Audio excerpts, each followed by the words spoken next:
राम जी चित्रकूट की ओर बढ़े और चित्रकूट में जाकर विराजे। देवताओं ने कोल भील के रूप में आके सुंदर पर्णकुटी बना दी। सीताराम जी चित्रकूट में विराजमान हो गए। और ऐसा नहीं कि उस समय राम जी चित्रकूट में रहे थे। चित्रकूट सब दिन बसत प्रभु सिय लखन समेत। आज भी चित्रकूट में श्री सीताराम जी जानकी जी विराजमान है लक्ष्मण जी के सहित। आज भी प्रत्यक्ष। और किसी के जीवन में कोई बड़ी भारी समस्या हो और कहीं निदान ना हो रहा हो तो एक बार चित्रकूट जा करके और वहां मंदाकिनी में स्नान करके और जो है चित्रकूट की परिक्रमा कर ले। श्री रघुनाथ जी बड़े से बड़ा संकट टाल देते हैं, बड़ी से बड़ी समस्या को दूर कर देते हैं। इधर सुमंत जी बड़े दुखी थे, बड़े भारी मन से दुखी हृदय से अयोध्या लौटे। बड़े सपचा रहे थे कि क्या उत्तर दूंगा। और जैसे ही दशरथ जी महाराज ने देखा सुमंत आ गए हैं, पर सुमंत अकेले आए हैं, रथ खाली है। सुमंत की मुख कांति कह रही है कि अकेले लौटे हैं। कहां है मेरा राम, कहां है मेरा लक्ष्मण, कहां है मेरी वैदेही जानकी। हा राम पुकारते हुए दशरथ जी व्याकुल हो गए, भूमि पर गिर पड़े और कहा कौशल्या, राम तो हमारे कुल की मणि है और भरत हमारे कुल का दीपक है। कहीं ऐसा ना हो कि अयोध्या में आने वाली इस आंधी से भरत रूपी दीपक बुझ जाए। तुम भरत का बहुत ध्यान रखना।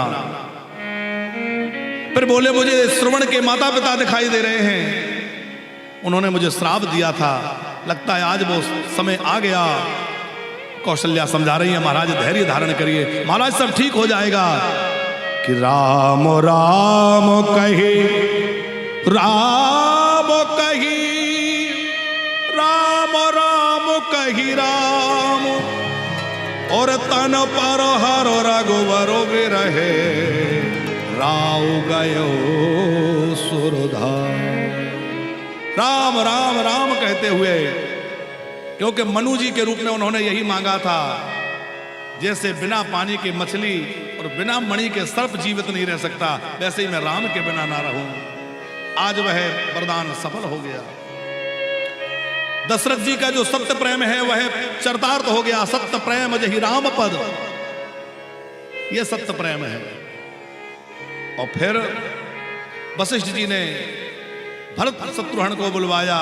भरत जी ने बड़े प्रेम पूर्वक अपने पिता की सारी क्रियाएं करी, क्योंकि पुत्र होना उसी का सार्थक है जो जीते जी अपने माता पिता की आज्ञा का पालन करे और मरने के बाद उनकी अंत्येष्टि, उत्तर क्रिया, 10 गात्र आदि विधान में कोई संकोच और कोई कृपणता ना करे, उदारता से करे। जीते जी खूब उनकी आज्ञा का पालन करे, उनकी सेवा करे। मरने के बाद विधि पूर्वक सब श्राद्ध तर्पण गया आदि का कृत्य करे, वही पुत्र है। पितुहित भरत कीन जस करनी, सो मुख लाख जाहे नहीं बरणी। भरत जी ने जो जो वशिष्ठ जी ने बताया वो सब अनेक अनेक भांति से किया। सभा लगी, सबने कहा भरत जी से कि अब देखो महाराज का दूसरा वचन, आप राजा बन जाओ। तो विशंबर लाल जी भरत जी ने एक बात कही कि मां ने जो 2 वरदान मांगे उनमें पहला वरदान था भरत को राज तिलक, दूसरा था राम को वनवास। तो पहले पहला वाला होना था, बाद में दूसरा वाला काम होना था। अब ये उल्टा क्यों किया कि पहले दूसरा वाला पहले हो गया, अब कह रहे हो पहला वाला पूरा करो। ये संभव नहीं है। मैं जैसे ही सिंहासन पर बैठूंगा ये पृथ्वी रसातल में चली जाएगी। गुरुजी ने कहा बेटा भरत, बड़े बड़े दुष्ट दुराचारी इस पृथ्वी पर राज्य करके चले गए, तब तो ये पृथ्वी रसातल में नहीं गई। और तेरे जैसा राम प्रेमी धर्मात्मा राज्य करेगा तो पृथ्वी रसातल में चली जाएगी। भरत जी बोले गुरुदेव, जो काम हिरण्याक्ष और हिरण्याकश्यपु ने किया, जो काम रावण और कुंभकर्ण का है, वह काम यदि राम का भाई करने लगेगा तो पृथ्वी किसके सहारे रहेगी? किसके भरोसे रहेगी? रसा रसातल जाऊं, तो वही पृथ्वी रसातल में चली जाएगी। फिर जो है भरत जी के मन में तो बस एक ही बात है, देखे बिन रघुनाथ पद जी की जरनी न जाए। एक बार राम जी के चरणों को देख लूं, क्योंकि जब तक राम जी के चरणों को नहीं देखूंगा हृदय की जलन शांत होने वाली नहीं है। हम लोग राज्य अभिषेक की सामग्री लेकर चले और वन में ही राम जी का राज तिलक कर देंगे। ये बात सबको अच्छी लगी। सवेरे सब लोग माताओं के सहित चित्रकूट के लिए प्रस्थान करते हैं और अयोध्या की देखभाल की जिम्मेवारी कुछ लोगों पर छोड़कर जबरदस्ती कौशल्या ने रथ पर बैठाया भरत जी को। कम से कम जहां तक राम रथ पर गए वहां तक तो रथ पर बैठ जाओ। रोते हुए भरत जी जा रहे हैं। भरत रथ बड़ा विलक्षण और अद्भुत है। जब श्रृंगबेर पर पहुंचे तो निषाद राज ने वह स्थान दिखाया जहां राम जी ने रात्रि विश्राम की थी। सारी रात भरत रोते रहे, मेरे राम इस पत्तों की आसन पर सोए।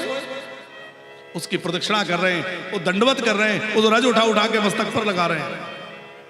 और फिर वहां से पैदल ही भरत जी ने आगे की यात्रा करी है। पैरों में छाले पड़ गए। भरत जी जब राम राम राम कहकर पुकारते हैं तो भरत जी के पुकारने से ऐसा प्रेम प्रकट होता है कि चित्रकूट की शिलाएं पिघल जाती हैं।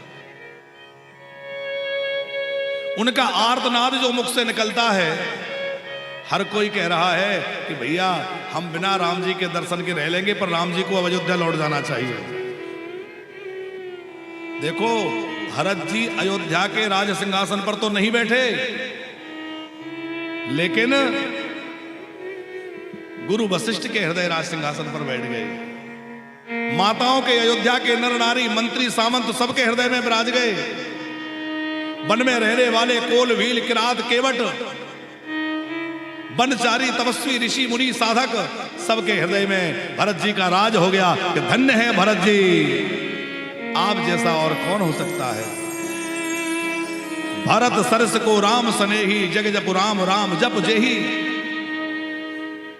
चित्रकूट पधारे हैं और राम जी भरत जी के प्रेम में बिक गए। आज भरत के प्रेम के आगे राम जी अपना प्रण छोड़ने तैयार हैं। भरत तुम कह दोगे मैं लौट चलूंगा, कहो मुझे क्या करना है। लेकिन धन्य है भरत, क्या कहा भरत जी ने, जेहि विधि प्रभु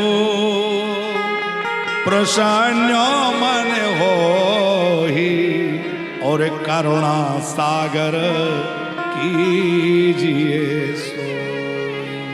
आपको जिसमें प्रसन्नता मिले आप तो वह करिए। राम जी ने समझाया, भरत ये 14 वर्ष तो यूं बीत जाएंगे, लेकिन यदि आज मैं लौट गया तो पिता स्वर्ग में दुख पाएंगे, और आने वाले समय में क्या आदर्श स्थापित होगा कि राम जी भी अपने पिता की बात को पूरा नहीं किए, बीच में ही लौट आए। भलाई इसी में है कि हम 14 वर्षों की अवधि पूरी करें। भरत जी कह रहे शत्रुघ्न और मैं वन में चले जाते हैं। बोले नहीं, जो पिता ने कहा है वही होना चाहिए। भरत जी पादुका लेकर लौटे हैं, और पादुका लेकर जब भरत जी लौटे,